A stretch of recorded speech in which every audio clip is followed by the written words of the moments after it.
Gentlemen. Hello, folks. We're back. Another podcast, another day. Talk some more NBA Flunky sports. What is going on? Your commissioner, Mr. RJ Jones, back here again. So good to see everybody. Happy 4th of July. It's a great time to be with family and friends, even if you don't even celebrate the holiday. It's also another good excuse for good food. And also another reason to talk about sports because the NBA free agency is here, which only means we're months away from the actual NBA flunky season. So much stuff to talk about. Such an exciting time. And we've got some guests here as well that I'm going to introduce to you. I'm going to call these guys the usuals. This is the usual, the crew. One of the best crews we got around here. These guys are like the NBA on TNT group. Of which I'm not going to tell you who's who of who's who. You can decide who's Ernie and Chuck and Kenny and and Shaq. But let's get it started, man. Up first, we've got Keyshawn Simpson here of the Alpha Land Knicks, who also frequents as a new journalist for Ball Sack Sports. Keyshawn Simpson, ladies and gentlemen. Yes, sir. Thank you for having me. You report the news, I rewrite it. You report the news, he rewrites it. You heard it here first, ladies and gentlemen. This is what the state of journalism has come to. Up next, we've got a bunch of champions to announce here. It's like the champion roundtable, me and Ball Sack Sports. It's a pretty good crew here. We've got Aaron Morris here of the Big Bird Ballers, the 2020 NBA Flunkies champ. What's going on, champ? How's it going? Here to talk sports. It's good to see you, man. It's good to see you. Up next, we've got the 2021 NBA Flunkies champ. We've got Sam Hood here, man. What's going on, Hood? Young boy in control, niggas know I blow your block now. He was with his bros, but he not now. Yeah, NBA, NBA young boy stands. What's going on? We here in our black Air Forces ready to step on stuff, bro. You know what I'm saying? All right. Air Forces and all. Hopefully we got some folks here with some white Air Forces. Last but not least, of course, we've got our 2022 reigning champion, Seasway Chapman here. What's going on, Seas? What's going on? The Valley Boys. Hey, look, Valley Boys open for recruitment. Kevin said summer league gonna be in Vegas, watching Killian Hayes put on for us, and we're gonna have a good time. Getting ready for next season. Back-to-back champs. Listen. And that leads me to my first question, Keyshawn Simpson, Ball Sack Sports. Seasway, we want to ask, after you've reportedly did an NBA record of signing and waiving Killian Hayes, what are your expectations for the failure that is that Detroit backup point guard? There is no failure, only a ring, bro. Kiss it.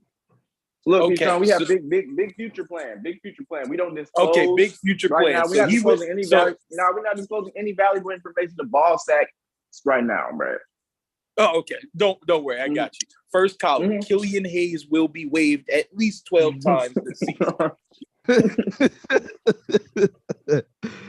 Oh, man. Must be trouble in paradise in the valley. Might be on fire. It is fire season, so they get a whole lot of fires over there. But it's all good. It's all good. Man, we've got so much to talk about. So I say, you know what? Let's just dive into it, right? First topic of the day, man. Trades. It is officially the start as of, I believe it was June 29th or June 30th of the NBA free agency. And it's been a crazy one. I can't even lie. I mean, we even had some trades go down before the 29th and the 30th of June. And we're gonna get into a couple of these. So without further ado, let's go ahead and dig in. So I'm going to start all the way back on June 13th. And some of these trades are a little meager, but we're going to go through them anyway. And if there's nothing to say, I ain't going to press it, of course, because we've got some way more pressing matters to handle, of course. On June 13th, Oklahoma City Thunder acquired JaMychal Green from the Nuggets, along with a 2027 first round pick for a 2022 number 30 pick and 2 future second round picks, of which, Seasway, you're the Nuggets fan here. So who did the Nuggets get at Good pick riddance. 30? Remember? Good riddance. I hated Michael Green. He's a fake thug. All that dark skin going to waste. Because you're supposed to be intimidating. Not to sound colorist, but like, come on that's now. exactly what you are right I was now. saying, these like just one of the craziest developments of all time, bro. Yo, what did he say? Whoa, hold on. Oh, wait a minute. Yo, that's We brought in JaMychal Green to be a versatile defender, knock did? down the mid range. Why is he a versatile defender? Because he's dark. Nah, because he's supposed to be 6'9", 230. Yeah. Well, hold on, And Steve. guard There's multiple positions. multiple people in the NBA who are that tall and that heavy and don't play defense. I don't know what you expect. Look, I just expected more because of what he was supposed to do. Did you pay him like you expected him to play? We paid him. That's the problem. But who we got in return was Christian Braun, the guy from UCLA, Peyton Manning, or something. His name Peyton something. Peyton Watson. Peyton Watson, and another 7-footer. Why are we talking about Nuggets basketball? I swear. I thought we was going to we don't care about this to keep it moving. I thought we were going to do highlight trades, not this. Okay. Hey, fuck y'all. Do you So do you want to talk about Christian Wood? Sure. That's more, all right. That's way more interesting than this JaMychal Green trade. Oh, now y'all have to do this.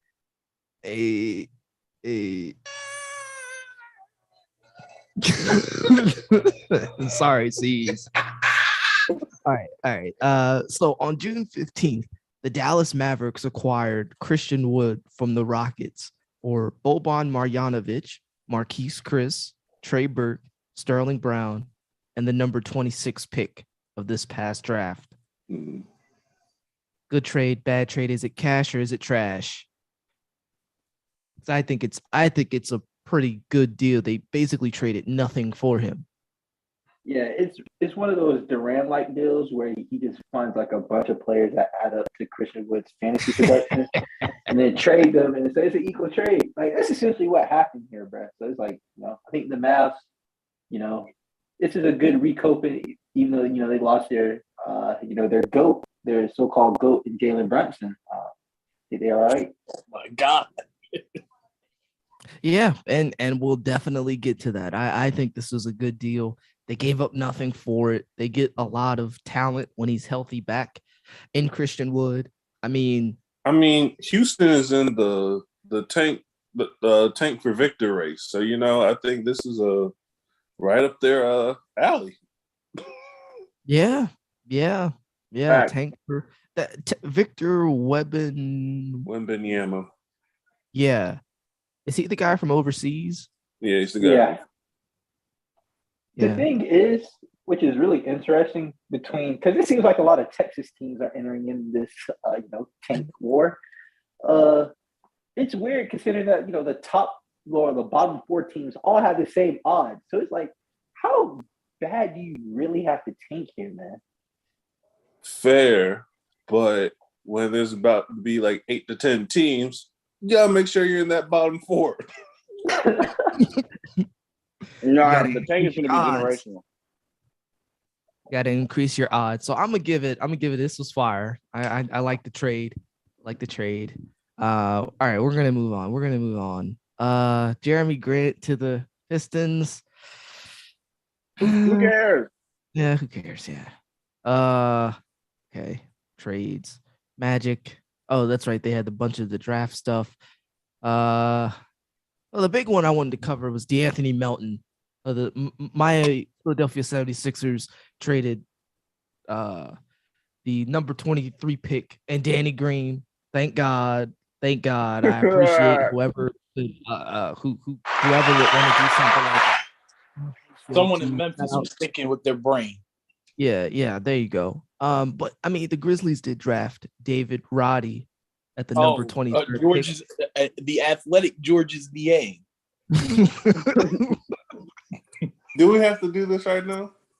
No. I just wanted to point it out. Oh, we're gonna move on from the draft though. Okay. Big trade. Big trade. Yeah, now I'm looking at all the 4-4-4. Oh, wait, let- isn't it 4-4-4? Yeah. Are we at the time where free agency opened, because the blockbuster that happened right at 5:00? Yeah. DeJounte. So No, I mean, we're talking about unless the you want to talk signing about of the GOAT. Caldwell Pope and Ish Smith going to the Denver Nuggets, which I don't think you want to talk about. So we're gonna move. I mean, we can talk about it. It's a great trade. Yeah. Let's talk about Ish Smith on the Nuggets, boy. Yeah. I don't want to do this. It's okay. Oh, It's okay. it's We're not all right. going. Because listen. Rest in peace, Will Barton. Rest in heaven, Monte Morris. I hope you like Bradley Beal shooting 30 times a game and making the 10 seed. Now, hold on. Now, I will allow Aaron to have the floor because, and I quote, "We can't talk trash on Memphis's Will Barton." No one's gonna defend Will Barton. I will defend Will Barton. So, Wave, you just lost your second best scorer from this past season in Will Barton. This is noteworthy. That's an indictment on your team as a whole because y'all suck. Oh, the Nuggets suck. Oh, great column now. And in return, y'all got Ish Smith. hold on. You're missing one player. We got the also talented. Damn. Too.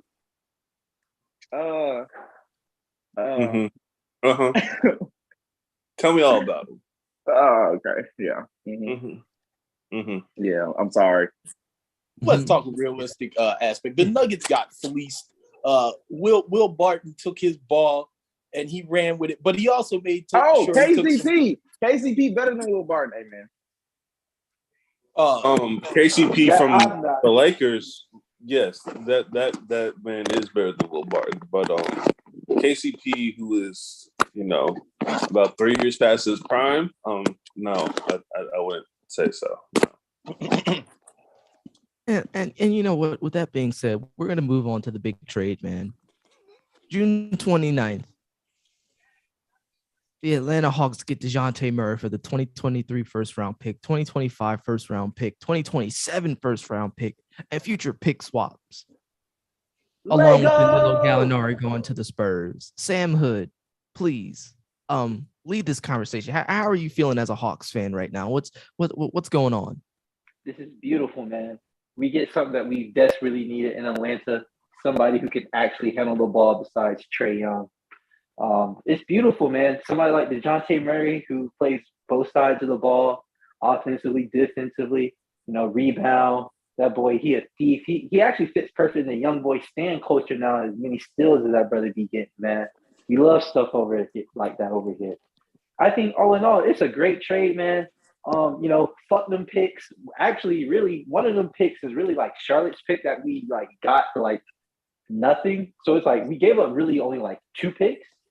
And Gallinari, which is on a deal where you had to pay him $21 million if we had kept him. So fuck that. And man, I think all in all, great trade, man. Really, it's gonna be beautiful. Second ball handler, we can see Trae Young off ball some. It's gonna, man, the Hawks, we really gonna win the championship this upcoming year. Shit crazy. Okay. All right. Keyshawn from Boss Exports. Do you have anything you want to ask Mr. Hood?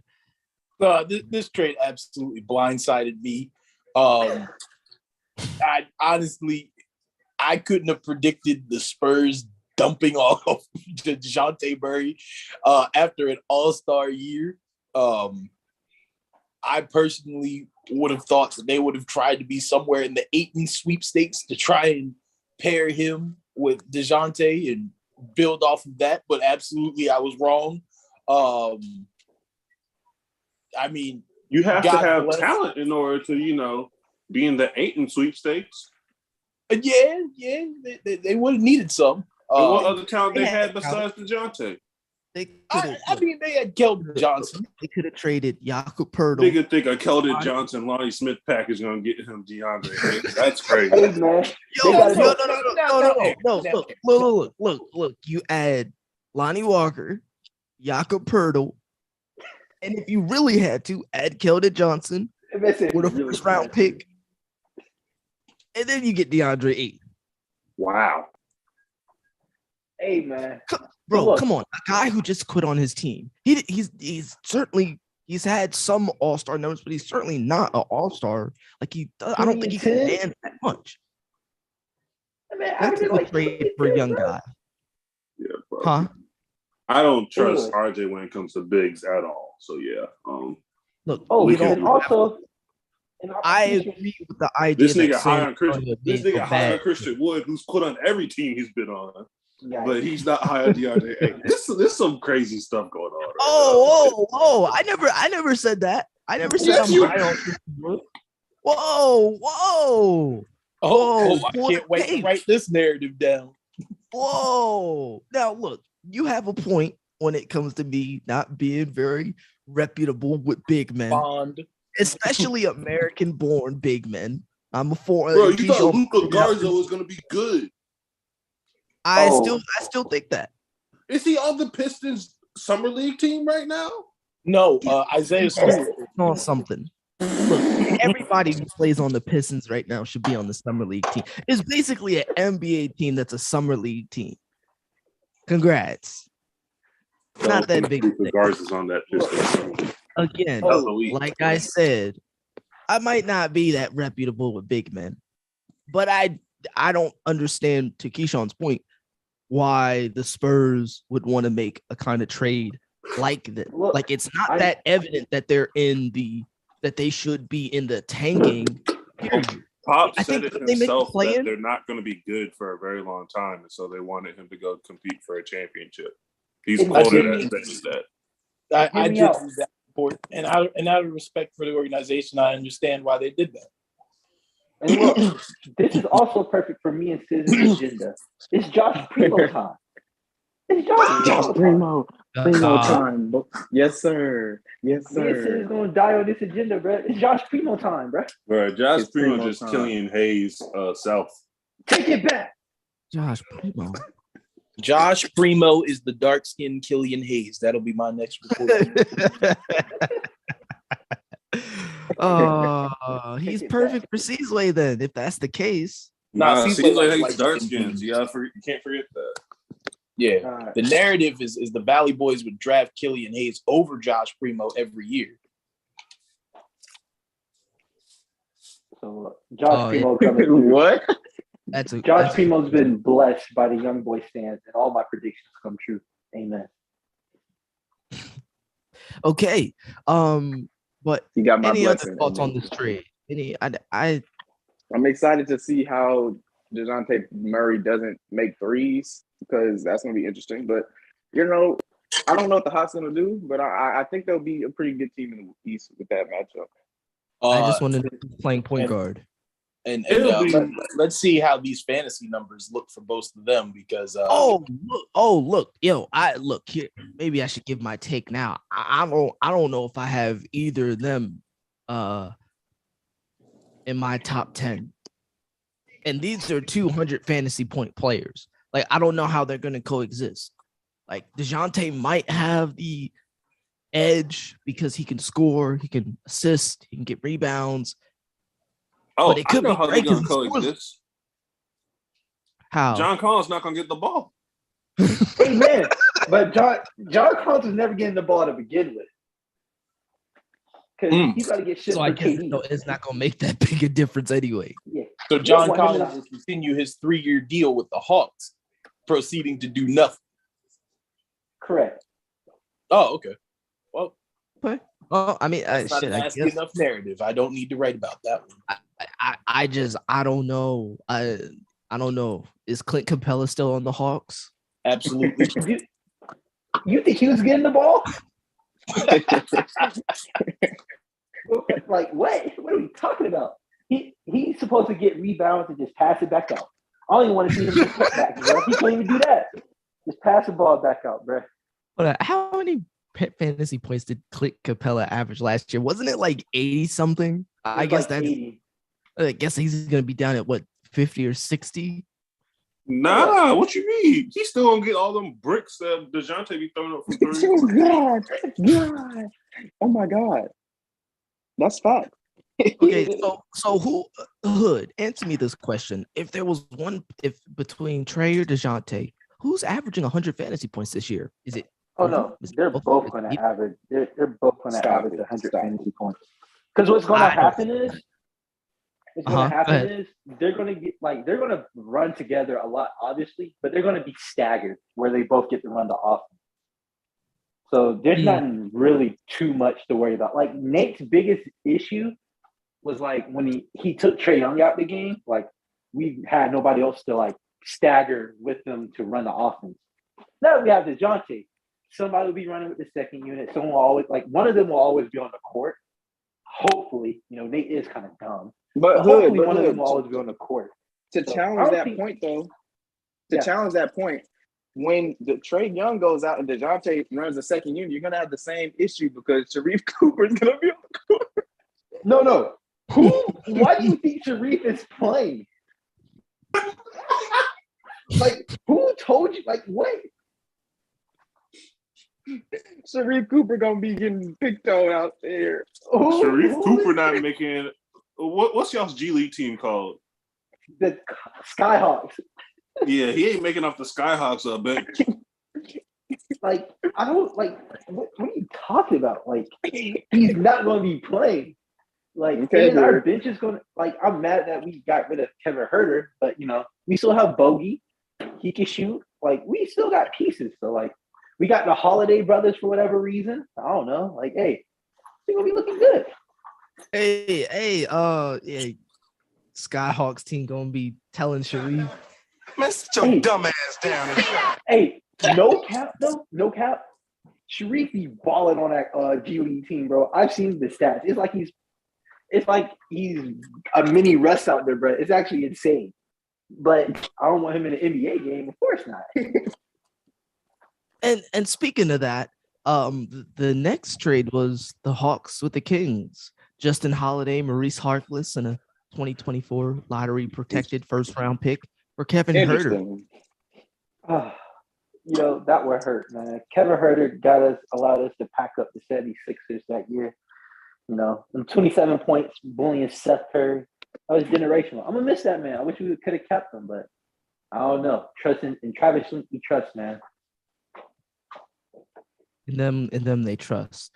Also this did happen. The Nets acquired Royce O'Neal for the 2023 first round pick, which happened right after Woj reported that KD was requesting a trade. That literally happened. Should we talk about this KD thing now? Do we need to address this now? No, I'm gonna address that at the end because that's all free agency signing. Yeah. This was a big one. I thought it's a lot of people in this trade. I didn't realize it. The Indiana Pacers traded Malcolm Brogdon for Nick Stauskas, Malik Fitz, Juwan Morgan, Daniel Tice, Aaron Naismith, and the 2023 first round pick. I absolutely like this pick. Malcolm Brogdon always has his health problems, but when he's on the court, he does produce. And I think he's the perfect kind of point guard that the Celtics needed. Marcus Smart is not a point guard. Unfortunately, he just played the role because, as he said months ago, Jaylen Brown and Jason Tatum did not know how to pass a basketball to the other team. Well, brother, I got some news to disappoint you. Ime Udoka is on quoted as saying that they project Brogdon to be coming off the bench and Marcus is their starter. So I did hear that. Are you serious? I'm dead serious. A genius move by a franchise who doesn't want to win a championship. Also, too, they were never. It doesn't matter if they got like Steve Nash himself. They were never taking the ball out of Tatum's and Brown's hand to begin with. They need to. They do need somebody to make better decisions than those two, but I don't think Udoka is going to go that route at all. That's crazy. Jaylen Brown and Jason Tatum can't dribble. Ime Udoka could go left. Ime Udoka is going to select some niggas who can grab rebounds. So that way they can recover the board after they shot chucking ass and shoot the ball. But see, the problem isn't getting the board. It's the fact that they be turning the ball over on them silly ass spin moves. That is that. Yeah. Very silly, bro. Yeah, literally because that's what folks were saying is like Tatum's decision making in the paint or at the rim is some of the worst they've seen. It's really bad. Yeah, I don't know how they're going to solve for that. And that's kind of crazy that now Malcolm Brogdon is going to come off the bench after being a starter. All right, Ime, you've got to figure that out because that sounds like the dumbest thing I've heard in a minute. Okay, well, anyways. Maybe Ime's playing 40 chess because Brogdon's bound to get hurt. So it's like you limit his minutes during the regular season and maybe start him in the playoffs. Ime wants to keep the two big lineups going, so he wants to keep Horford and Robert Williams on the court. And so Horford not retiring? Correct. God damn, I hate that nigga. But ideally, I think what you do is you put Brogdon at the one and slide everybody up a position, and then let Horford come off the bench. Oh, bro, oh my goodness. I thought Aaron was pushing the narrative that they was going to play Tatum at center. I was about to say, well, this is going to be great to report.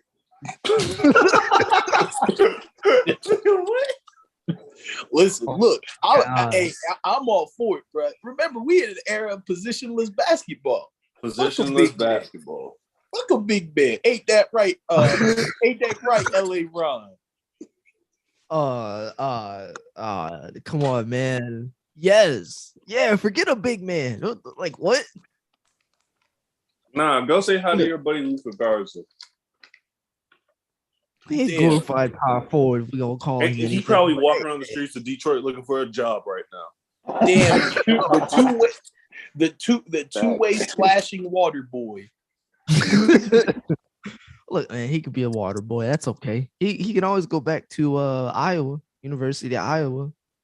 What he gonna do there? Be a towel boy. They letting guys come back from the league to go back to college. Yeah, absolutely. Oh God!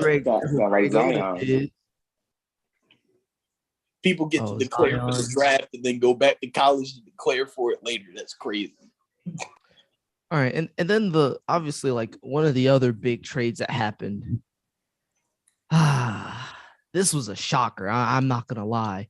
The Timberwolves nab Rudy Gobert for Malik Beasley, Patrick Beverly, Walker Kessler, Jarrett Vanderbilt, Leandro Bolmaro, and 4 first-round picks.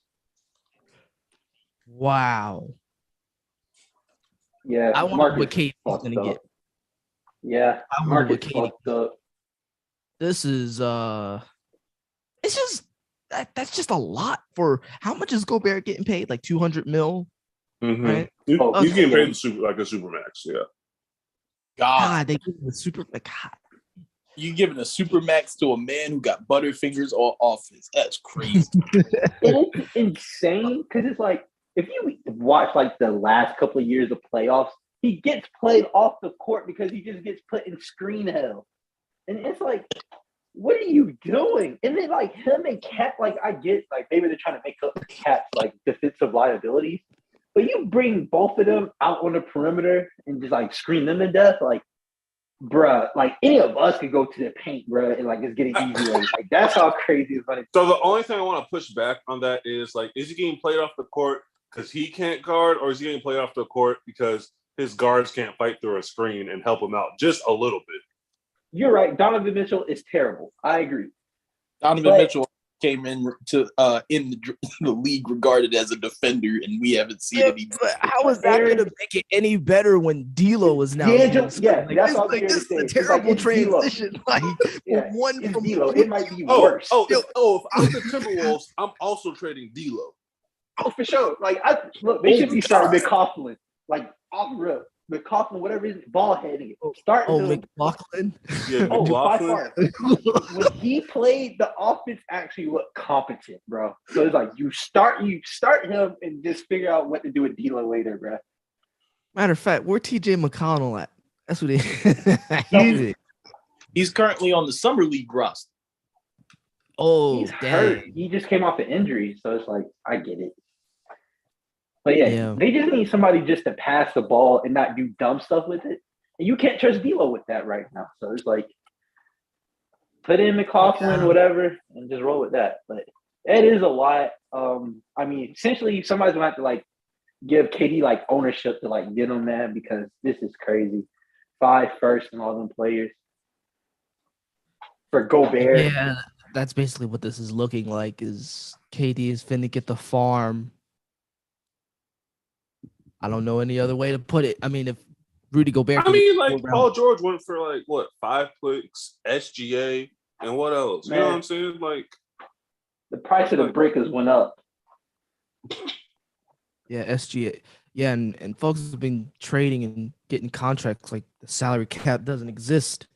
Which I think that's another narrative Aaron has been pushing for a little bit now. Salary caps do not exist. Bro, you just saw the Warriors win, and they have like they don't pay. There's no salary cap. Well, there's no right. salary cap. Well, technically it exists, but if you're willing to pay the luxury tax, it doesn't. Yeah, really if matter. you just pay the luxury tax, there's no consequences. And there's literally no. Well, that was a thing I saw during the playoffs. Like people were getting actually upset about that the Warriors were just buying their way into the salary cap. And it's like teams can't compete. A lot of teams can't compete with that in terms of attracting talent. Man, these niggas are billionaires. I'm not trying to hear that. Yeah, I'll say A, all these niggas are billionaires. B, draft better.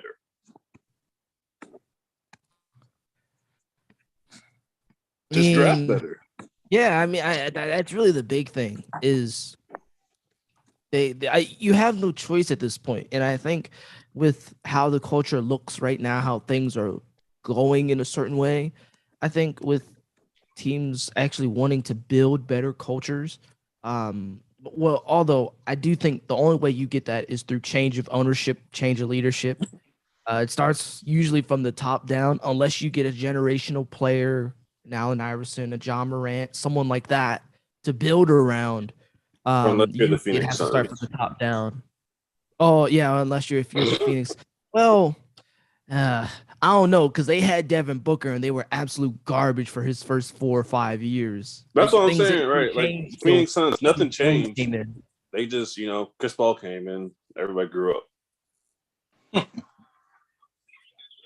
Yeah, it is kind of crazy. He came in and everybody literally just, well, I guess we're doing this, huh? Things did change. Them niggas are losers. Yeah. Shout out to Game 7. Shout out to Luka. Everything changed. Them niggas some losers, bro. I'm weak now. Yeah. Quick thing, because there were a lot of players who, and I'll just pose these as questions, and you can just tell me surprised or not surprised, because there were quite a few players who got re-upped in this free agency, and just tell me surprised, not surprised, and I'll keep this one short so we can get to the big news. Zion Williamson, surprised or not surprised? Not surprised. I'm surprised for real. Yeah. I'm surprised.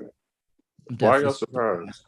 I'm a little disappointed actually, because I wanted Zion in New York. If I'm just being selfish, I'm being selfish. It's not. Forget about basketball. You can still end up in New York. Like you just got signed that rookie extension, regardless. You know what I'm saying? You get all your money. Yeah. Get all your monies. Yeah, it could still happen. Darius Garland. Not surprised. Not surprised. I can Not try the TV surprised and at all. Rightfully deserved. Rightfully, he definitely deserves it. Shouts out Darius Garland. And also shout out everybody who was seeing the vision with Darius Garland. I'm going to say Me and I Hood, me. did not. I did not. Let's I go. did not. Absolutely, because we had this conversation 2 years ago, actually, and I was like, I don't know. Me and That's Hood was hard. me and Hood was all over that. Me and But Hood was all his over that. bag is his. I want to give him credit because his bag is absolutely insane. I got to watch a couple Cavs games this year. I was just like, wow, like he has a really good sense of the game. He plays kind of like he's a little similar to like Fred Van Vliet, where it's kind of like playground basketball, and his bag is probably a little deeper than Fred's, just a little bit, not by much. And I think him making the All-Star ballot He kind of reminds me showed of that. like a short Joe Johnson. I ain't gonna lie, the way he dribbles. Yeah, yeah. And he's so good and so much. I can't wait to see him continue to grow. Up next, Zach LaVine. I mean, I'm a little surprised because like the Bulls are cheap and they don't spend money, but they should have extended him. They should have given him the money last year, but Yeah. here we are. They ran the risk of losing him. They're lucky that they actually got somewhere this year. Yeah. And I do want to mention these other two trades because Andre Drummond went to the Bulls. I was extremely shocked, surprised by that. Kinda. Also makes me curious if the Nets think that they're going back into full rebuild mode already. Oh, think? I don't know. It's what it looks like. Bruh, they're rebuilding. That's what it looks like. They're going back into rebuild mode. And then Malik Monk left the Lakers to go to the Kings. Yeah. Damn. Hey, this is gonna sound crazy, but like the Kings are looking somewhat kind of dangerous, man. I'm not. Stop. They'll be a play-in team, and they'll fight for a playoff spot, bro. Like they got deeper, bro. Like they're getting wings. That's what the league is really evolving to. Who has the best wings, bro? They just got Herter. They just drafted Buddy, who's a monster. They still got Barnes. Like Sabonis and De'Aaron, like I think they'll play more. Like they're looking a little bit better, man. Like they got Davion Mitchell clamping people up. Like they'll be in a play-in spot. Mike Brown is their coach. Oh, see, now you got me. You got me. You know what? You might have got me. It might take somebody else with a tad bit more talented, that works on that. You got me with Mike Brown. That man was losing games with the Warriors. That's a mid-off for sure. I mean, Leandro Barbosa is the assistant coach. What does that mean? Yes. Hey, that means he's the next coach. Hey, next coach up. They got championship pedigree on their roster. Yeah, man. Mike Brown's losing with. Yeah, I don't know. I think the Thunder. I think not the Thunder. I do think the Kings are gonna keep things interesting. It's gonna be interesting. We'll have to see how their team comes together. I have no faith in Mike Brown. I think he's shown time and time again that he's a failed head coach, and I'm surprised that they're giving him another chance. Although I do think there is a huge push in the league for having black head coaches, and I think we've seen at least a little bit of success. There's a big spectrum for black coaches right now. I mean, Willie Green, the Suns coach, I forgot his name. Oh, Monty Williams. Monty, yeah. Willie Green, Monty, who actually they played each other in the Damnation Doc. I'd put like Damnation Doc. I'd put Nate in the middle, and then you got like Steven Silas on the other end of that spectrum. Of course, but his team, it's a bad team. But I'm just hoping that he's building towards a good culture, which I think so. So I do think there is a huge push for having more black coaches in the league, and we've seen some success of it. We've seen others where it's gone a little awry. So I'm kind of not surprised by the whole. But also what I am shocked about, since we're talking about coaches, Quinn Snyder pulling his card from the Hornets and being their head coach. So he's no longer interested Of which, with the recent news, You talking about Kenny Atkinson? It was Kenny. Sorry, not Quinn. Sorry, Kenny Atkinson. Yes, they look a little bit alike. Kind of confuses me. Kenny Atkinson. Yes, thank you for the correction. Yeah, the Hornets got nothing but Michael Jordan ass whoopers and felons. Isn't that right, Keyshawn from Boss X Sports? That should be your next headline. Michael Jordan drafts ass whoopers and felons. Drafts and trades ass whoopers and felons. No one expected these actions out of Malcolm. These are these are things that we did not see coming. Okay. All right. You're speaking like his rep. I get it. I dig it. Oh, here's another one. Lou Dort. Surprised or not surprised? Shocked. Not surprised. Shocked. They gave him a bag. I don't see why you're shocked. I figured he would just want to go somewhere else. No, I guess not. He basketball. They gave him a chance when he was in the G League, and I mean, ever since then, they brought him on, and he's been beloved by that franchise. So to pay him, to not pay him would be disrespectful. Yeah, I agree. That's they fair. Had to do it. Had to do the deed. That's fair. I guess I'll give you guys that. All right, so to the big news, man. Kevin Durant has officially. You didn't talk about the GOAT. Yeah, ooh. Bruce Brown went to the Nuggets. Hey, man, game changer. Yo, hey, I was talking to Seasway the other day. Aaron and Sam Hood. Have y'all seen games where Bruce Brown has had 35 or something like that? Yes, bro. He has. But I've seen some 20 pieces. I see some high 20 pieces. Some 20 pieces. Okay, because I don't know what game Seasway was looking at where he dropped 30 or 35 or something like that. I seen a 20-piece game. That's possible. But yeah, we really didn't care about that. We forgot to talk about the Knicks. 106 million. The GOAT. Oh, wait, hold up. Oh my God. Yo, the guy who was dominating this NBA Sports News Network up until the free agency started, Jalen Brunson is signed to the New York Knicks. Was it 4-year, 110 mil? Yes, sir. Oh, yeah. Man, what a signing, bro. Really quickly, Bruce Brown's career high is only 29. 29. This is delusional, bro. I have no idea what that is. No, yeah, I looked that up and saw the same thing. Yeah. Like, what are we? Man, all right. This is definitely what he saw when he said 29. Nah, basketball reference is not wrong. This y'all looking at the wrong thing. See, in the playoffs, he had like a 30-point triple-double. No, and he didn't miss a single three. I just Googled his playoffs. His career high in the playoffs is 26 against the Celtics. You got to get on the phone. Hold on. And get off the road. Yeah, Caesar must be working for Boss X Sports. Yo, you gotta be some secret employee, bro. In cahoots. Bro, having a misinformation off is crazy, yo. Yo, Seasway was regarding Bruce Brown as if he was transcendent, bro. Listen, bro, let me tell you who Bruce Brown really is. Bruce Brown is the equivalent of Royce O'Neal. Them niggas is just odd players, bro. They odd. Yo, listen, look. Anyone who's seen Royce O'Neal play on Utah, which, believe me, Utah is painful to watch,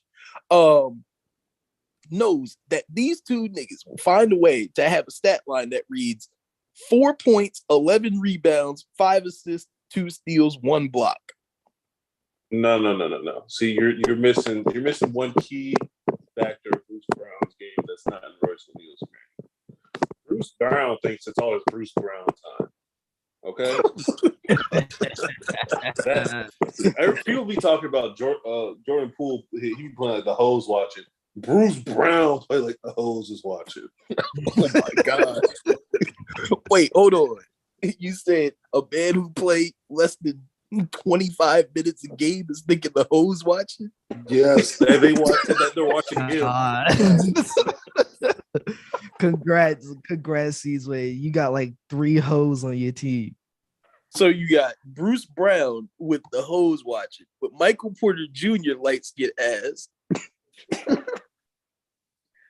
I don't like Then where y'all are going with you this. got Ish Smith. It sounds like a championship team. And don't forget about Killian Hayes. Look, it sounds like a championship team to me, bro. That's all I know. Yeah. Listen, look, you guys will definitely be champions of the mid-season tournament that'll be happening in a couple of years. Yeah. Listen, at least we're not the Knicks. Amen. I was gonna say this Jalen Brunson trade is It's literally, like I said earlier, it dominated most of the NBA news leading up to it, and it got progressively worse as every day went on leading up to free agency. They were looking, they're like 100 million, and it's like 110. Then they like tried to make 112. Then they're like, Jalen Brunson's interviewing with multiple other teams. Then the Heat came out and said, nah, that's not true. Brunson felt some type of way, met with the Knicks again, signed a dad to a coaching position on the staff, and then Jalen Brunson signed. I'm like, why? What is? Yeah, and it's like this was happening when there were big questions looming around KD, around Kyrie, around the Nets, around Donovan Mitchell, around Rudy Gobert, around things with James Harden and Embiid and the Sixers. It's like things with the Lakers. It's like there's so much to talk about, and we're talking about a 6-man, 5'7" guard possibly going to the Knicks. It's like hugely shocked, hugely surprised. I don't know who I'm more shocked or surprised by, Jalen Brunson or the Knicks. I'm probably Jalen Brunson. They basically gutted the rest of their roster to sign Jalen Brunson. Yeah. It's insane. Like, if you think about how much money he got I think there was like a $4 million difference between the two contracts. When you factor in maybe like taxes and stuff like that, it's like, bro, I think Dallas might have been the better situation to win and have your bag. Yeah. Granted, NBA players pay taxes in every state that they play in, but it's like they still have 41 games in their home state, right? Yeah. So it's like, I don't know, man. Maybe he just wanted to be around his family, but like as far as like winning, obviously the man don't care. Maybe he sees himself as a superstar, that guy, bro. So you're being regarded as one of the transcendent and top free agents at this point in time in this free agency, Brad. You kind of you play to what the hell you want. Jalen Brunson wanted to start, and he wanted to be near his dad. He didn't like backing up Luka. Oh yeah, I think that report came out. Somebody, I guess, in Brunson's camp was like he didn't like having to kind of stand around and completely defer to Luka, which like I don't know how true that is anyway. I believe it. I believe it with his numbers when Luka was off the court. Him and Dinwiddie were looking transcendent for a brief moment.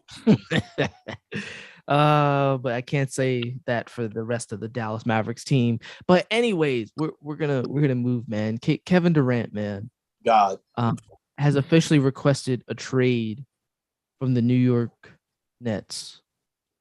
Look, all right, now let me just get this out the way because I've been really wanting to do this for a minute. Let me just go ahead and get this. God damn, nigga, you turkey ass nigga!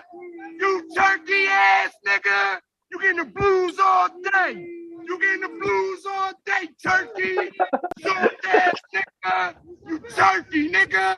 Yeah, so I as a long time Kevin Durant admirer, borderline stan, a guy who was pushing KD over LeBron narratives since like 2012 or 13. I'm severely disappointed in this. I don't know if I've seen many superstar or too many. Well, no, there's been plenty, but completely like this, where they were building a young core team, and then to have 2 stars, not 1 star, but 2 stars, and then they got the third one brought onto the team where they trade everything that they had worked and built up for a certain number of years, just for them to play 13, 25 games together, something like that. you only get as far as the second round. Obviously, injuries happen. It's a part of the game, of course. And just the discontent that KD and Kyrie and those guys folks had, either with the front office who gave them everything that they wanted, paid them throughout their time away from the game because they both had considerable time away from the game, one due to injuries, one due to their own personal convictions. Just to kind of see it end like this is it sucks as a basketball fan, as a KD guy. And unfortunately, it just makes me look at him probably in the way that folks looked at KD when he went to the Warriors. I'm now at that point. It's clear to me that KD and Kyrie can't lead a team. At least not, and it gives me way more respect for the things that players like Steph did. Even the players in the past, the Isaiah Thomases, the Reggie Millers, the Michael Jordans, the Steph Currys, the Tim Duncans of the eras and times. It gives me so much more respect for those kinds of guys. Where, when things obviously get hard, they try and stick it out as best they can. And I guess KD did kind of see the writings on the wall, but it's like you all aren't. To me, they took more than what they gave. It's not like when KD was in like Golden State where he was taking some pay cuts at certain years to help keep, a lot of the Warriors core together. It's not like KD or Kyrie were doing any of that. It's more of just like, hey, we want to do this, whether you like it or not. If you don't like it, we're gone. And it's like, I think they really strong armed the front office in ways that people were reporting James Harden was definitely doing in Houston. So I'm disappointed. I'm not that surprised by Kyrie because Kyrie is just his own guy, and I'm gonna allow Sam Hood to defend his honor if he wants and whatnot. But I just gotta say, as a KD guy, I'm really disappointed. It shows to me that he's not a clear leader off the court, in terms of being a vocal guy in the locker room and really standing by his word. We definitely know what Kyrie thinks about his word. It's useless. It doesn't mean anything. It's fickle. It's all of that. In my opinion, these are just my opinion. These are not opinions of the NBA flunkies. But I just hate how all of this has happened. And I do kind of feel bad for the Nets, and now they got to start completely over again. Well, I don't feel completely bad because Ben Simmons is on that roster. Ew, that's nasty. What and Aaron and Sam Hood and Keyshawn, what are y'all thoughts on this whole saga now officially basically coming to an end? I guess I can go. I mean, I feel like the Nets kind of are, I guess, dumb. And here's why. I think that the moment you start already like gutting your future and signing people to long-term deals and stuff like that, you kind of gotta have to see it through, right? And I think they should have locked up Kyrie long-term. Just because that's essentially why KD requested a trade, right? Like, if they locked up Kyrie long term, they're going in next season just like with their core or whatever. And they might make moves, they might not, whatever, yada yada. And I get the thing about like, oh, we don't know if he's gonna play, yada yada. This, and it's like when you look at his time, well, Kyrie's time there, I think that there's like quote unquote two decent amount of excuses, right? I think one is the COVID situation. Well, it is selfish that you don't want to get vaccinated or whatever, but that's what he wants to do with his body. So be it. But now that the restrictions are in place, you really can't use that and say, oh, this man's not going to play any more games. Obviously, like, he will be there available to play, like, bearing no injury. And then I think his first season, he kind of just sat out anyway because KD was rehabbing from his Achilles, yada yada. So I get those two, right?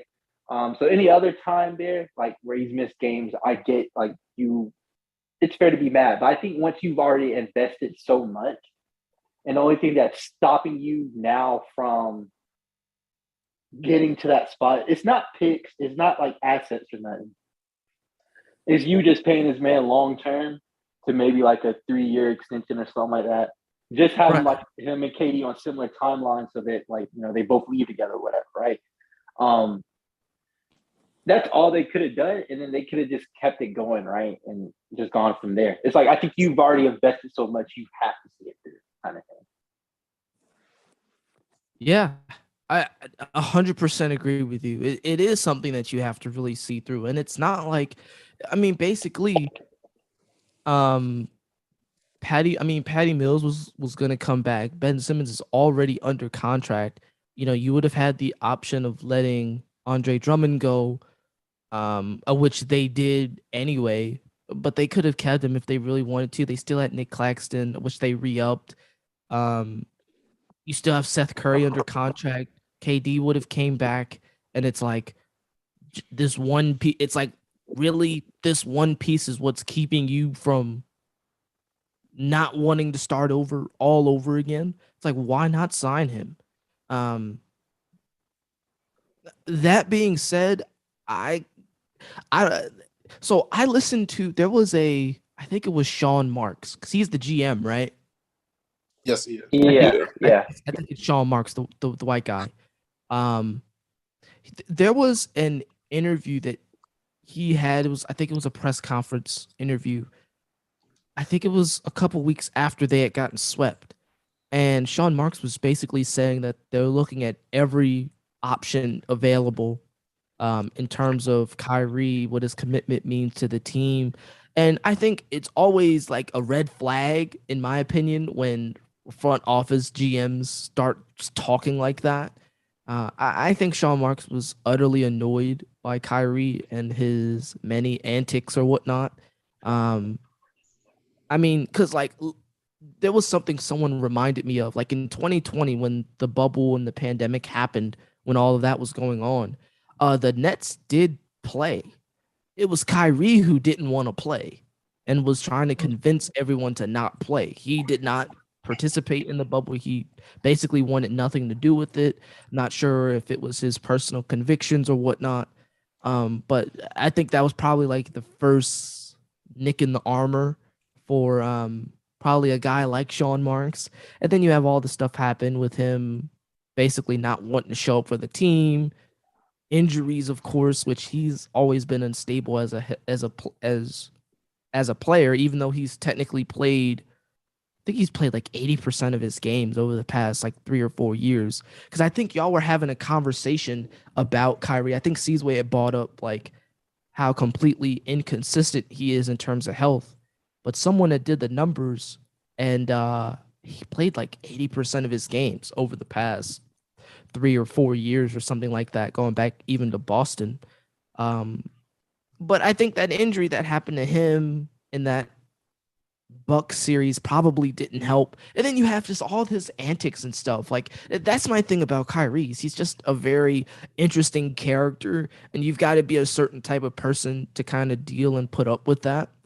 Of which, I think going into the next part, like LeBron might be the best person to deal with personalities like that.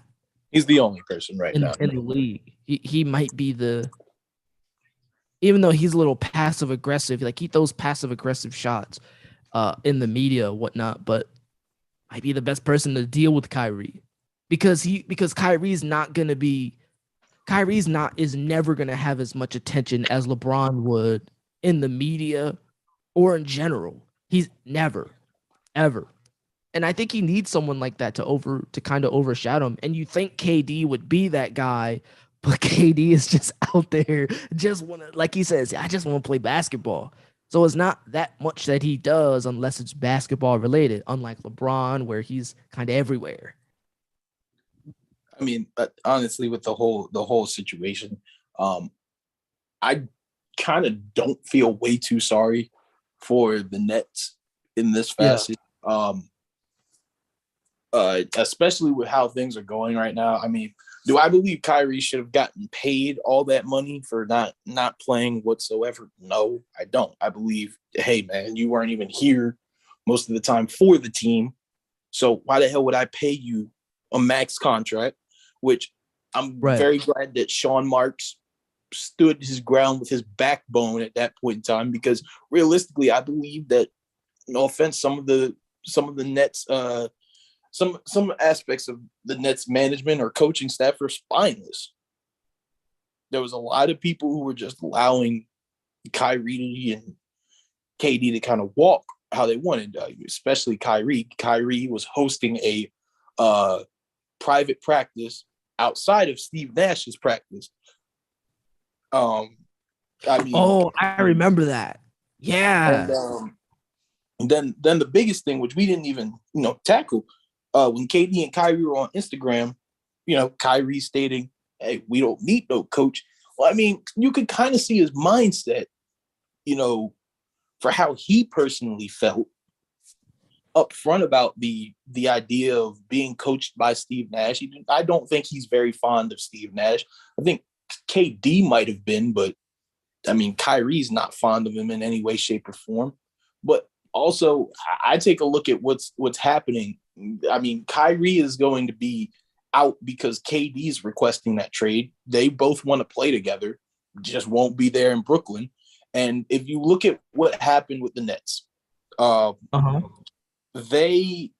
we've seen a similar trend from them before, not with the caliber of players that KD and Kyrie were, but when they went to go all in, I think it was the Joe Johnson, KG, Paul Pierce team. Oh, those years. Yeah. Those years. So they gave up a multiple amount of picks and gave up their future essentially to bank on that roster of Darren Williams, Joe Johnson, Paul Pierce, KG, and Brooke Lopez.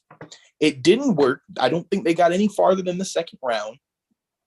And then some of those picks they ended up giving up, ended up turning into Damian Lillard and Jason Tatum. Yeah. So now you're in a point where you bought in, you got Kyrie, you got KD a couple years ago. And 2 years later, they're about to walk out the door. Now, I'm a strong proprietor of this. With the whole thing with Kyrie, the Nets should have traded him and kept James Harden. Because Harden at least looked like he wanted to play the game. Harden's frustration and want to get out was because of the fact Harden came there to win a championship. He knew he could win a championship if he went with Brooklyn, himself, Kyrie, and KD. Probably the greatest perimeter of scoring that the game has seen assembled on one team. ISO gang. That was one of my favorite little team ups I've ever seen, even though they didn't play enough together in the playoffs.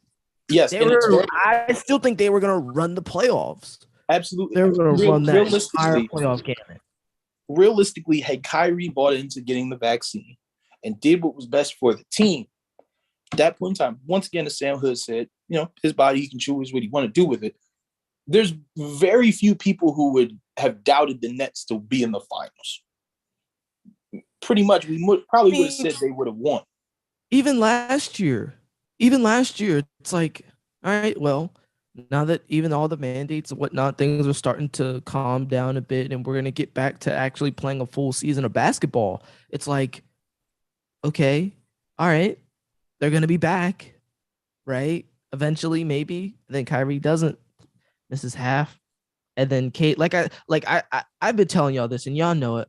I said Kevin had Bruce Brown not ran into Kevin Durant's knee, in my personal opinion, we wouldn't be having this conversation.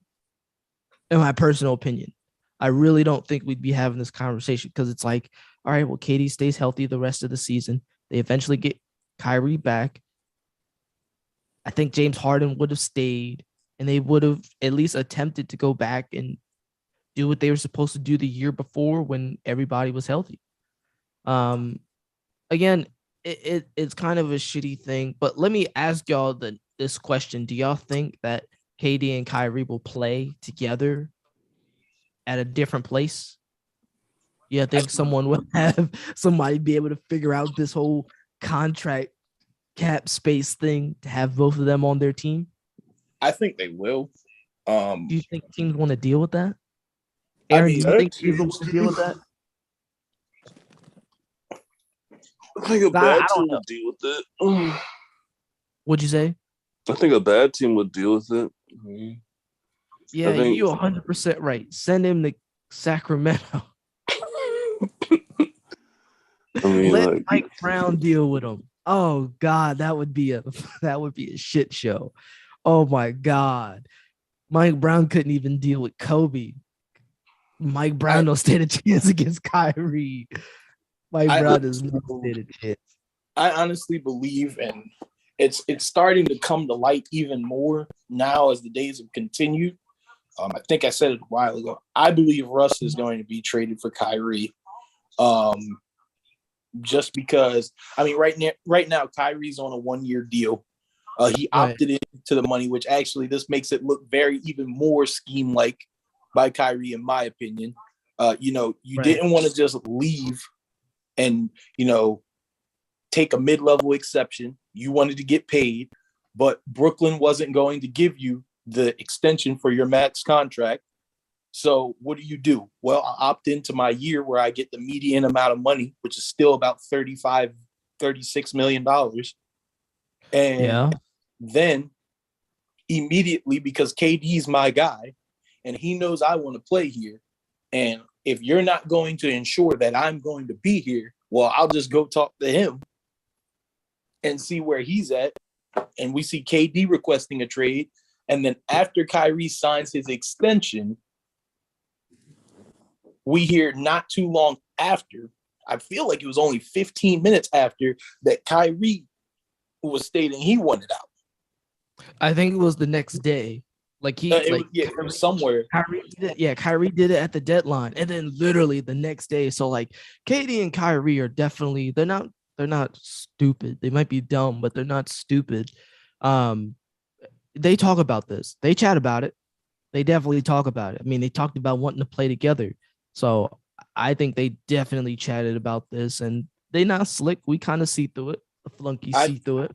I think they'll end up on the Lakers at some point in time. I just like A as in both. I think so. Realistically, Okay. Interesting. Because no offense, I can see this happening right now, and this is the only reason why I'm so adamant about it. Anthony Davis has not made a good showing for himself within the past years of his play, his injury, and then also when he was interviewed, the man stated he hadn't picked up a basketball since April 5th. Right. That's not a good showing. Right. I believe that he was in the court yesterday, though. I did see that. That's had not had a little screenshot of him at the on the court. Yeah. Somebody sent it to me. That's real cute. But the thing is, with him, I believe, even though talking about KD and Kyrie, but I honestly believe that when the Lakers traded for AD because LeBron wanted him, Clutch Sports definitely had their hand in the reason of that trade. They gave up a big haul, especially when we look at what most of these guys have turned into, giving up Josh Hart, Lonzo Ball, and Brandon Ingram, including a couple picks. And then to let Kuzma go later doesn't make it any better because they fought to keep Kuzma. But, AD hasn't turned out to be the guy that they paid for or what they gave the farm up for. AD has been rather submissive, one might say. AD is supposed to be spearheading that team as LeBron takes the number 2 role, but LeBron at damn near 38 he'll be this year, or 39? 38. Yeah, at 38 years old, he still has to carry the load that he carried at 29. Doesn't make sense. Yeah, one had to carry it if he didn't trade his youth away. Well, look, one might agree, but I believe honestly I'm not gonna rag on Bron too hard, man. Look, I get it. Honestly, I believe if LeBron had the opportunity, he'd ship AD off quick for KD in a heartbeat. Hey, I heard well, I ain't gonna say that, but I do agree with you. I do. Well, I don't know. LeBron wanted to play with AD, so I don't know if it's as simple as like. Well, congrats. He did. He's played with him for 3 years. They won a championship together. Guess what? AD probably had his best showing in the bubble, but since then, AD has act like another NBA season hasn't come around. I believe he's still on, that honeymoon phase with that 2020 championship. Yeah. Clearly. I just think the whole condensed amount of time that they've played probably had some lasting effects on him last season. But my hope is that he'll come back and be healthy and be more familiar like he was in the 1920 season than he was in between 20 and 22 or 21 and 22. So I mean, we'll see where this whole Katie and Kyrie saga goes. I think they won't be teammates anywhere they go. I think this is like the one time when the salary cap might exist. And also I think if David Stern was still alive, he would have halted all this, bought him into the office and be like, hey, y'all got to work this out because y'all ain't going nowhere else. So, I think we'll see, but, it's a little saddening because I am a KD guy and I do like Kyrie as players. It's just how they kind of handle things off the court. It's just a little bit unconventional, a little odd, a little weird. Okay, well, one thing I just wanted to throw in before we change topics.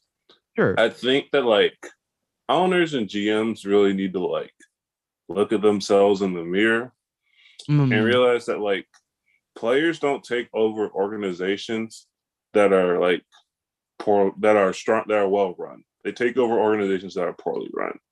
And you see with LeBron in Miami, LeBron didn't take over Miami. Pat Riley had a very good control over that organization.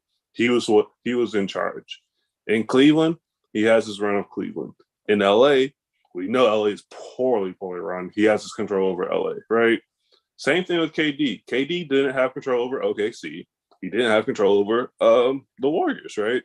But he gets to go to Brooklyn, and then he gets to have control, and we see what happens, right? And it's poorly run organizations are the people and the places that get taken over by superstars. It's not, so you really need to figure out why that's happening, especially if you're going to have these superstars in place, right? We don't see that happening in Golden State. We don't see it happening in Boston. We don't see it happening in Miami, So, yeah. Aaron, I got a quick question for you. So I spoke to Ron J and Seasway about this because I had a theory, air quote, of why. Because originally, before they went to Brooklyn, rumors were having that KD was going to the Knicks, but Kyrie convinced them to go to the Nets. And you just brought up a big thing about, some of the owners and GMs having some backbone essentially and stuff and understanding how things go on. Do you believe they didn't go to the Knicks because of the fact they knew that Dolan wasn't going to be that easy to manipulate in that facet? Because at that point, I mean, Dolan don't give a damn what happened to the Knicks anyway right now. Oh, I think they ended up in Brooklyn just because Brooklyn was slightly better than the Knicks at the time. I think the Knicks were a complete shit show, and Brooklyn seemed to be halfway competent, but they still seem willing to just let KD and Kyrie have the run of the place or whatever, right? So I think that felt like the perfect world to them, as opposed to New York, as opposed to the Knicks, where everything is a shit show, everything is still a shit show, and they only have money to pay superstars, so they pay Jalen Brunson. But yeah, and I think it does go to your point, Aaron, about well-run organizations versus poorly run organizations, and just the kind of the type of managers and the leadership that you have within these orgs, because the Knicks are a poorly run organization. I think with that being said, Dolan would definitely have not have allowed KD and Kyrie to come in and do things however they please. That might be one of the biggest reasons why players aren't attracted, because who knows, maybe behind the scenes Dolan is super, super outspoken about a whole lot of topics, and those might be turn-offs with players within the players association. It could just be a turn-off in general for everybody. So clearly, as big a market as they have, it's just very interesting to see that they can only attract certain kinds of players that is comparable to a Portland, to a Milwaukee kind of team. So very, very interesting, and I do appreciate that point, and it's definitely well noted, and we'll keep tabs on what happens with KD and Kyrie. On to the next. So I've got a list of players, right? And this is a list that I made a while ago. I made this like some weeks ago and probably never fully finished it. But I do want to take a look at this list here, because this is a list of players who, not in complete order, but for the most part is in order on who I think could possibly go where in the it was supposed to be in the top 10, but I think I took it way further and went a little bit into the second round.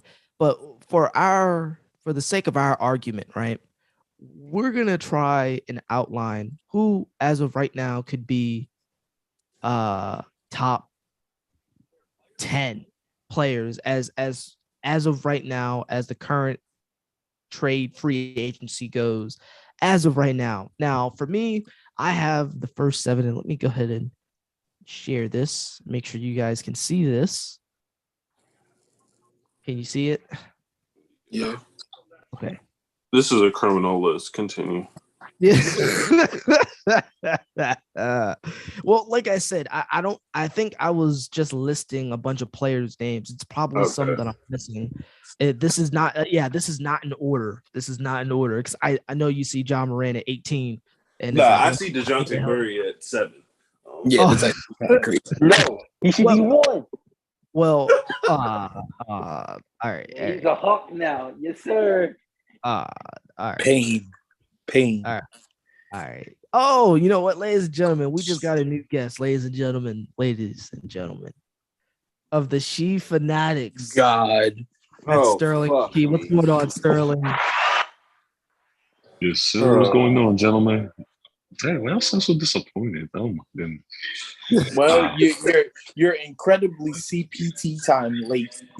Yeah, you missed your Zach LaVine segment, so I don't know why you're really here. We won't be going back to it either. Yeah. Oh, we don't need to go back, man. I'm just here. I'm just here to bless y'all with my presence, man. I'm here to bless y'all with my presence.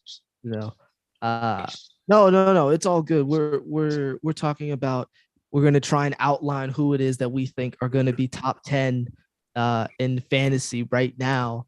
I think the top 3 are pretty much solidified, and this doesn't have to be, well, yeah, we can go ahead and put it in order. Let's see how that goes. So I got about 30 players here, right? So we're going to try and put these players here in the top 10. RJ? Yes, sir. Why is Klay Thompson on this list? Good question. Klay Thompson wasn't a top 30 player when he was healthy in fantasy. Good question, to which I don't have an answer for. Okay. I don't have an answer. Right. I have no clue. All right. I think I was just, like I said, I was just listing a bunch of players, and he somehow made it. I had a question. I had to Yeah. No. It's all good. You can ask away. I'm gonna have an answer. I'm gonna just be like, yeah, I don't know. Nah, bro. The wildest one is Kawhi, bro. That nigga. Man, I wasn't gonna get into that one. Look, man, yeah, I still think the Klay one is crazy. Kawhi is back, man. It's true. It's truly nasty work, bro. And now I think this is pretty clear from my perspective, but I think Nikola Jokic is going number 1. Yeah, sure. Yes. Yeah. what is this list based off of? Like how many points we think they're going to average, what their total points are going to be, where we think they're going to get drafted at? Yeah, this is mainly based off like your opinion. You all have at least 3 years of experience playing fantasy. Who do you think should be in the top 10? Should be in the Who do you top think 10. based purely on production? Jokic, Giannis, Luka. So we're putting Giannis at number 2, right? Yeah. Yep. Okay. You gotta put Luka in there. Yeah, you put Luka and Embiid in there. Yeah. If we're going based on the past 3 years, you kind of have to put like. And another thing is, I want to put this in order. So in order, okay. We're gonna put this in order. Number one, Yoke. Got that. I've got Giannis at number 2. The top 4 or 5. It gotta be Fat Boy Luka, bro. Yeah, it's gotta be Luka at 3. Yeah. The top 4 or 5. Luka's skinny now. Luka played basketball in the summer now. He's skinny now. I don't trust that man, bro. You got the summer body. 4. Who you put at 4? See, it's a toss up because you could put anybody really in there. Like, I'm gonna get rid of these. There you go. Because I don't think you're putting Brown at 4. You're not putting Brown at 4. Well, could you? No. Look, I think Joel Embiid goes at 4. The top. I was fine with the top 4. Yeah, I think Joel Embiid finally deserves to be in this top 10 framing because I think every year we've played outside of the first year because it was only 10 people, so he had to be top 10. Well, I think he actually went in the second round, if I'm being honest. Joel always falls outside the top 10. I think it's purely because of health, but I think that he's going to be good this year. All right, so who rounds out the 5? I got, in my opinion, if I'm looking at this list on the side here, I'd probably put Damian Lillard up there. Think he's going to come back. Oh shit! Okay, all right. I was thinking KD, either KD or Russ. Like, yeah, KD's gonna. You think KD 5? Either KD or Russ. We're going based on production. I would go Tatum. But a throw up. And here is why. Aaron over here supporting Tatum. No, here is why.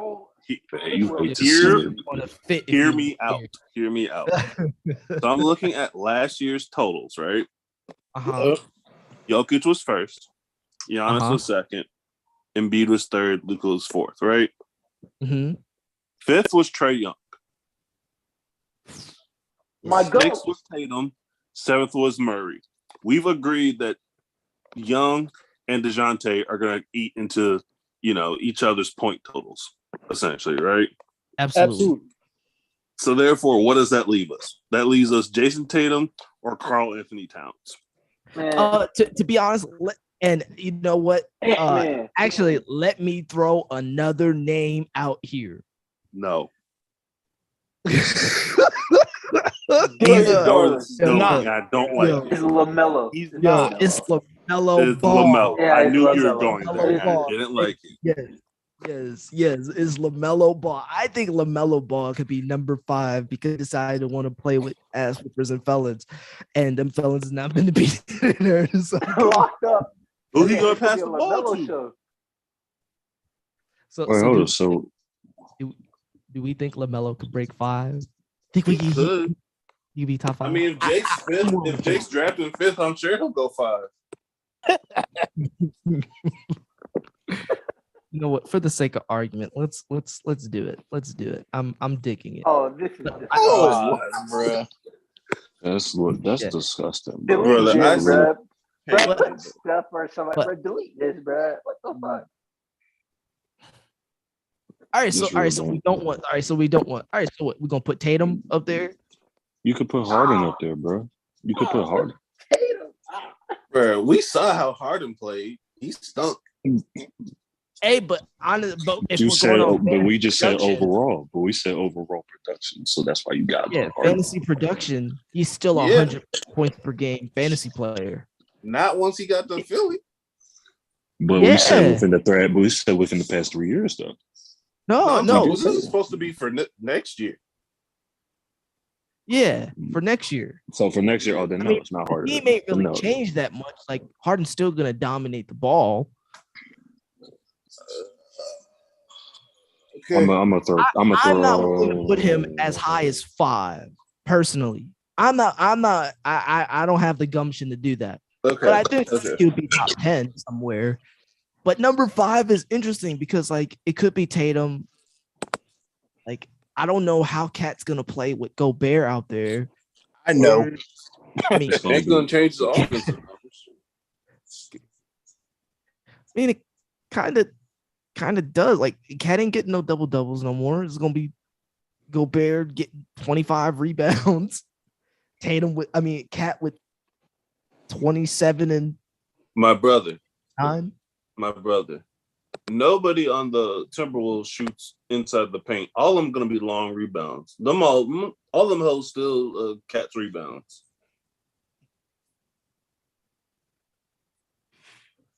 So you think Cat is still going to be 100 fantasy point per game player? I think he might drop to 90 or whatever, right? But like, yeah.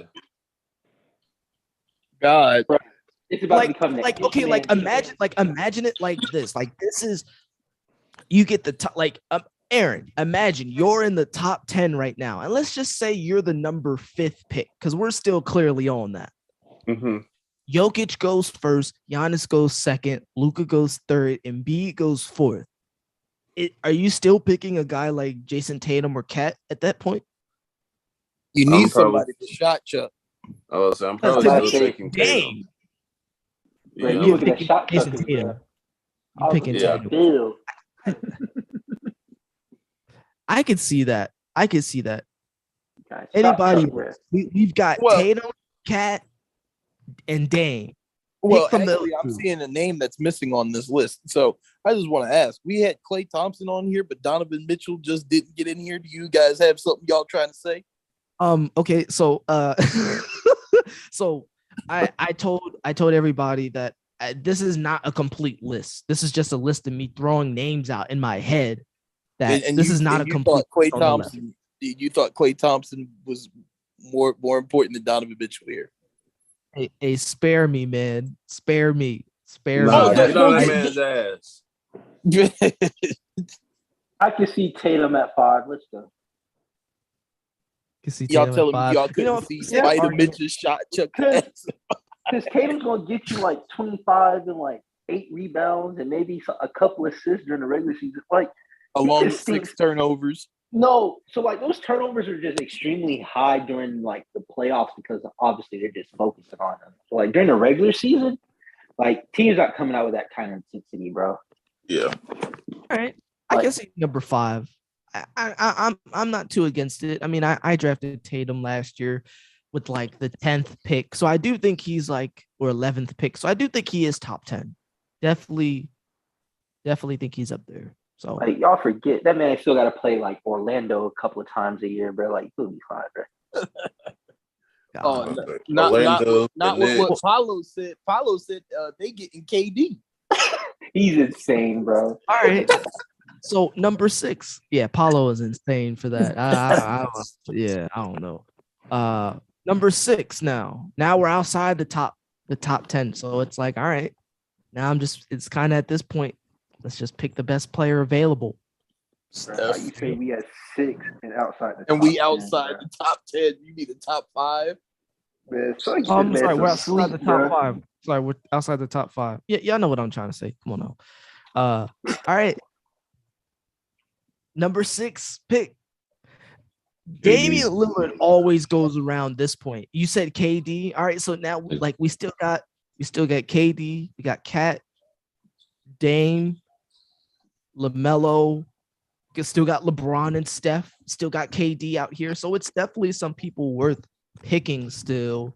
Look, y'all play with that little Damian Lillard injury if y'all want to. I won't be going near it. Yeah, that nigga can't breathe. I trust the medical guy, so I trust the medical guy, so I'm gonna take Steph at number 6. Either that or KD, bro. Yeah. That man Dame can't breathe.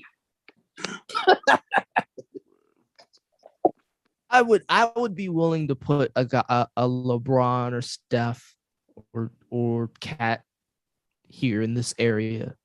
Yeah, I think weren't really lying about hating KD, huh? No, I mean I don't have a problem with KD. It's just clearly we don't know where he's fitting to be. Wherever he goes, he's gonna be that guy. Like, come on, man. Anywhere he goes, you see him averaging less than 25 points per game? No. You know what? Fuck it. All right, I'm gonna put KD here. Kevin Durant here. Let's put Kevin Durant. I like it. Folks are gonna be like, what the fuck? Why is Steph and LeBron so low? All right, here I'd put Steph.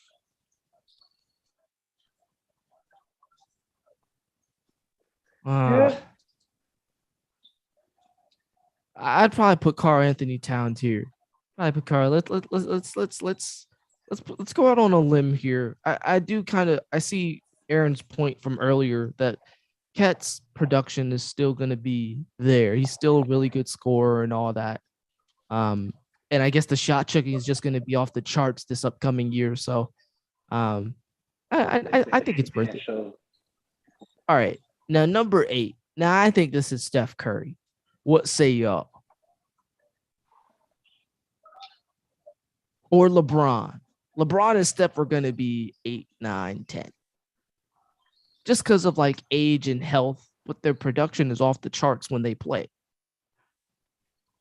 Unless y'all want to throw in some crazy name and be like Trae Young for top 10.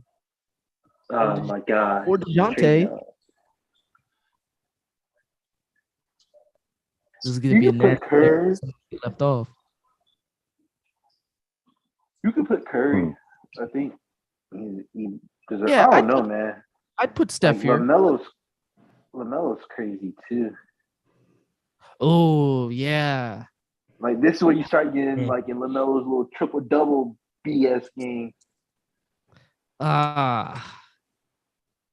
Yeah, you know what? I got to agree with that. We're going to put LaMelo Ball there. And then I think Steph and LeBron round out this top 10. No way they don't go top 10 unless y'all are just seeing different visions than what I'm seeing. Like DeJounte and Trae could definitely be up here. But I think I'm a roll with that. LeBron James to round out the top 10 just because of age. I think this looks good to me. NBA Flunkies top 10 draft picks. Any disagreements with this? Nah, it's just crazy to see Harden outside of this nowadays. Great times with entering. Yeah, game's a game, bro. He could still go up there. I mean, him, Dame, Trae Young, DeJounte Murray. I don't know if a guy like Aaron is expecting John Morant to go crazy this year, working on his game, of course. Hopefully he's working on jump shots and not sprints. Only shooting jaw gonna be doing his hollows, bro. He's not. Okay. I think this is really good here. I think this is really good. I appreciate y'all help. I am gonna publish that, see what folks think. The last part of the segment that I wanted to include is hot takes. Do y'all have any conspiracies, allegations, hot takes to grab for this upcoming season? I got a couple. Yeah, I got you. Hawks and the Bulls will be meeting each other in the Eastern Conference Conference Final, yes, sir. What? Yes, sir. I got already you. written in stone. You feel me? It's the energy, bro. You're not fucking with the energy, bro. It's already been said and done. There ain't no way. There ain't no way. Listen, it's What time did for you some say? new blood, bro. Time for He new said blood, bro. Bulls and Hawks in the conference finals. Bro, someone take away Sterling's mic, bro. Yo, niggas says Hey, the who same said thing every. that? Yo, he says the same thing every year just for his team to be at the same spot, if not less, bro. Stop. Didn't your team Hey, just sign like a before 37-year-old? you say, Did y'all not just sign a 37-year-old PJ Tucker? So choose your words carefully, yes, big brother. yes, we Choose your did. words carefully. And understand this: if y'all go home in the first round again, what the fuck did y'all pay Zach LaVine all that money for, and then go get Andre Drummond, another big man who can't guard Joel Embiid? For Amen. Bro, I'd rather deal with Drummond than deal with Tristan Thompson. Amen. Sean, it's crazy that because Hood and Sterling said this bullshit last year. Bro, don't worry, bro. We finna see it. You saying? They said this bullshit. You're last not year. gonna see anything different. Bro, I don't see why the fuck bro. you keep trying to okay, drive this agenda, bro. It doesn't it's change. okay. It's okay, bro. You don't have to I see the vision. don't think the Bulls beat a top 5, let alone top 10 team in the league at all last year. Sound like y'all Right, not so- holding up y'all's weight. Well, Hawks are in the Eastern Conference Finals. But yo, the Bulls lost to the Bulls lost to the Bucks without Chris Middleton.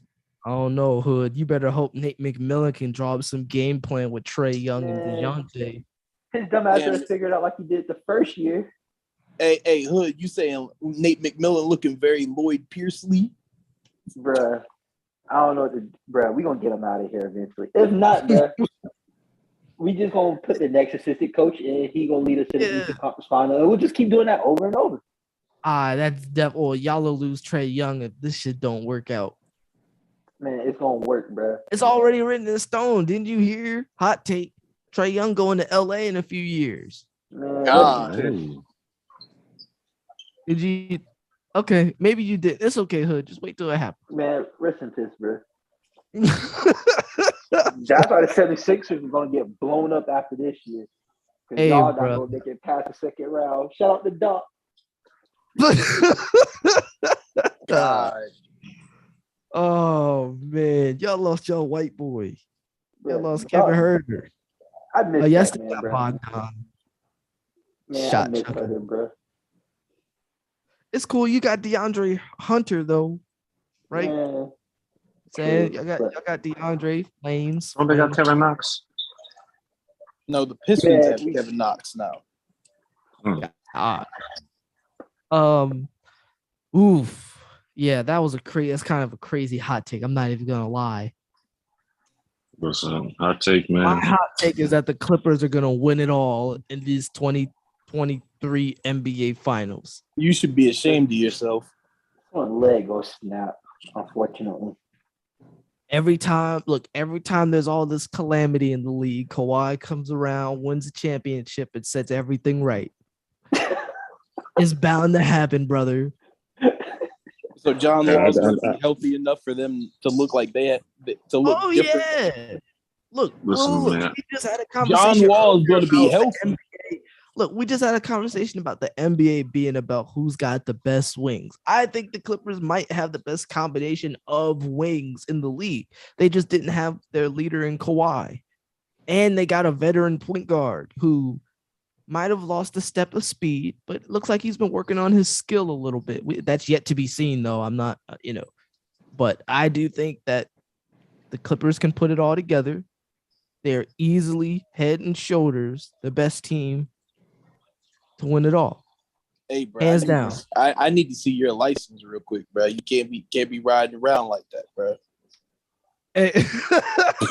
LOL. Oh, hey, it's illegal for you to do that, right? Huh? Hold on. I got my hot take, bro. I got my hot take, bro. You know you can go to jail for that shit, huh? I got my hot take. Ride a nigga dick with no license. Sterling, what's your hot take, brother? Ben Simmons, first team All NBA. God damn. Bro, hold on. Clearly, you know you can go to jail for that shit, huh? What? Ride a nigga dick with no license. Bro, no way you said. No way you heard that and then said that. Ben Simmons first team All NBA. Oh my God! Shit. Do we need to have an argument? You understand that means Ben Simmons has to have a transcendent year. I said. And you have to understand that Ben Simmons has to actually do something. Hey, bro, look. Which means he has to put on a jersey. Bro, the keys to the office is literally about to run through this. He might have like a Westbrook type year where he just had to do everything, bro. Oh, he won't have a Westbrook type year. He gonna have a Westbrook type teammate. Hey, a backcourt of Ben Simmons and Westbrook. I can't wait to see it, boy. Yo, I ain't gonna lie, bro. Yo, Barclays Center gonna be made of bricks by the end of this season, bro.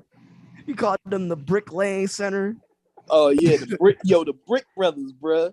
Newest dynamic duo. Yo, I need to see it happen, bro. I need this to happen, definitely. But you know what? Ben Simmons could be in the first round too. You sleep on him. He could be he could. If he plays. I have no idea if that he's ever gonna play a game of basketball again. I've seen the social media shit before, and it don't fool me.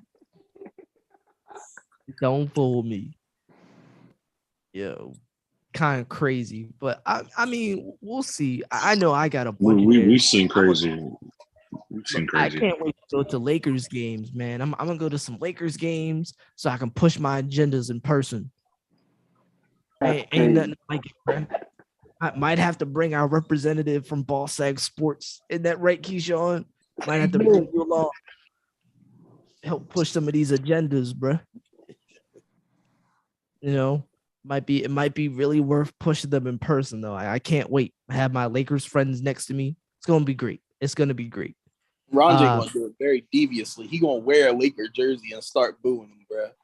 Yeah, absolutely. I'm gonna put a brick on the back. You said Ron turncoat, bro? Yeah, something like that. Something like that. Well, look, guys, I didn't want this to be a super long podcast. I really appreciate you guys coming out, hanging out with old commish. We've got a bunch of stuff that we're going to be coming out with soon in the near future. I can't wait to share a lot of it with y'all. We got to get back on this 2K wave, though. I gotta say, we got to have like a pro-am team. We got to have like our whole little 2K. Oh, you said Flunkies Pro-Am? Oh, that. Yeah. The Flunkies Pro-Am. Yeah, because like also like the 2K streams are usually pretty comical. So and then I just feel like the Pro-Am team would be even funnier. Because it would basically look like trying to play with a team that has no chemistry. So I think that would be really, really cool to see. And it's just good for laughs. Then we've also, of course, we still got to figure out when we're going to have our little meetup or whatnot. I know guys like Hood and Aaron be in hell for the most part. So trying to figure out how to get them out of that so that they can enjoy the festivities would be good. Sam, grad school still got you in hell? Bro, I'm still fighting for my life right now as we speak. Wait, so my thing is this, bro. Ron wants to do a Flunkies Pro-Am. Y'all, Ron, do you really forget how you talk to folks, bro? Yeah, what's wrong with that? Oh, look, I'm the ultimate competitor. Sam Hood knows it. Y'all all know it. I'm the ultimate competitor. I want to do nothing but win and absolutely destroy teams. And I do that by any means necessary, by any means possible. Shout out AMP. If they don't like it, fuck them. They try to play on our downfall, and if they try and do that, they go on top. Amen. Pro-Am for life. And when we done, put the niggas to sleep. We're gonna put them to sleep. Night. You see, don't send them to, send them to the shadow realm like you done send Jalen, the likes of. I send them all. I send everybody to the shadow realm. Our patron gods of the Pro-Am is Pop Smoke and Yeet. Might have to add NBA YoungBoy to the roster, bro. That might be good to play. But no. In all seriousness, it's just a lot of stuff that I want to continue to keep building and fostering this Flunkies community that we have. You said fostering. Scott Foster? Shout out Scout Foster, first off, but no, that's not what I meant. That's not what I meant. That's not what I meant. But no, it's just about fostering the community that we have here. It's 18 guys here. And it's really just about wanting to continue to engage our community that we have here. And then of course growing the communities that we have on social media. That's going to be a hugely important thing that I want to do.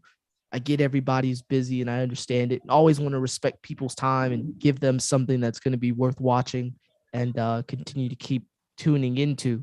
And you guys are definitely a big part of that. So I appreciate all you guys for watching, spending a little bit of time with us during this beautiful 4th of July celebration. Hope you all get some amazing food.